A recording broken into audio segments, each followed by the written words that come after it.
नमस्कार दोस्तों, मैं एक बार फिर से आपके लिए हाजिर हूँ एक बहुत ही इमोशनल और रुला देने वाली कहानी के साथ। इस कहानी का नाम है गरीब घर की बहू बनी कलेक्टर। एक बच्ची की माँ नहीं थी। सौतेली माँ उस बच्ची से हर काम करवाती थी।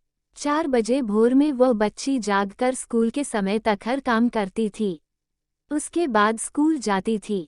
सौतेली माँ अपने बच्चे को टिफिन देती थी, लेकिन उस बच्ची को टिफिन भी नहीं देती थी। लेकिन बच्ची को कोई एतराज नहीं था। पिता कभी महीने में कमाकर घर आता था। उस बच्ची की सौतेली माँ काफी मान जान करने लगती थी। पिता के जाने के बाद फिर वही कार्य करवाती थी। बच्ची पढ़ने में तेज थी। धीरे धीरे बड़ी हो गई। पिता को विवाह की चिंता सताने लगी। एक दिन लड़की के पिताजी बिटिया की शादी की जिक्र कर दी। सौतेली माँ ने कहा कि हमारे रिश्ते में एक लड़का है, दहेज भी नहीं लेगा, थोड़ा गरीब है, परिवार ठीक है। लड़की चूंकि पढ़ना चाह रही थी, लेकिन जबरदस्ती मंदिर में विवाह करके उसे उसके ससुराल भेज दी। लड़की जब ससुराल गई, उसे अपनी बदनसीब किस्मत सोचकर कुछ बोली नहीं। लेकिन लड़के ने कहा कि आप बुरा ना मानो तो एक बात कहे। वह बोली कि आपके साथ जीवन भर रहना है, आप जो कहोगे हम मानेंगे।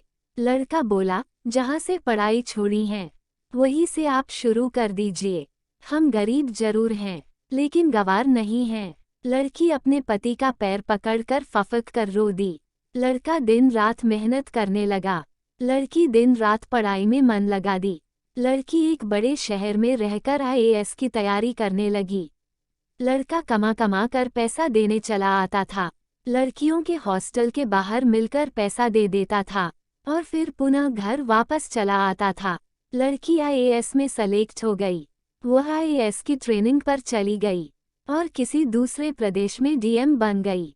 संयोग से लड़का पता लगाकर जब वहां पहुंचा, तो लड़की की सारी व्यवस्था देखकर लड़का खुद शर्मिंदगी खाने लगा और वह मन बना लिया कि हम खुद इनके जिंदगी से दूर हो जाए। लड़के की माँ की तबीयत खराब थी। लड़का हफ्ते भर से मिलने के लिए प्रयास कर रहा था, लेकिन कोई मिलने नहीं दिया।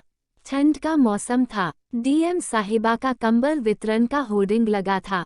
वो भी सवेरे से लाइन लगाकर खड़ा हो गया, जिसमें 5 गरीब चुने गए। उसमें वह लड़का भी था। डीएम साहिबा गाड़ी से उतरी और एक एक करके कंबल देना शुरू की। जब 5वें आदमी को कंबल देने की बारी आई, वह लड़का अपना मुंह तौलिया से बांधे खड़ा हो गया।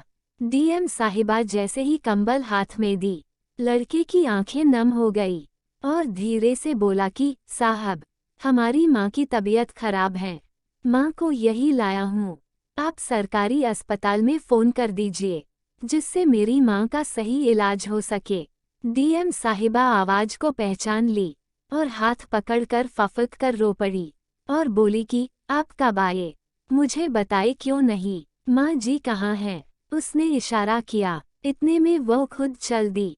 अपनी गाड़ी में सबको बिठाए अपने आवास ले गई। तत्काल सबके ठंडक के कपड़े खरीद कर लाए। लड़का बोला कि आप बहुत बड़ी अधिकारी हो गई हैं। तो वह बोली कि तो क्या हुआ, आप हमारे पति थे और हैं। आप लोग को हम कैसे भूल जाएंगे? आप मेरे लिए दिन रात मेहनत किए, आपकी देन है कि मैं यहाँ खड़ी हूँ। ये सुन लड़के की आंखें नम हो गई।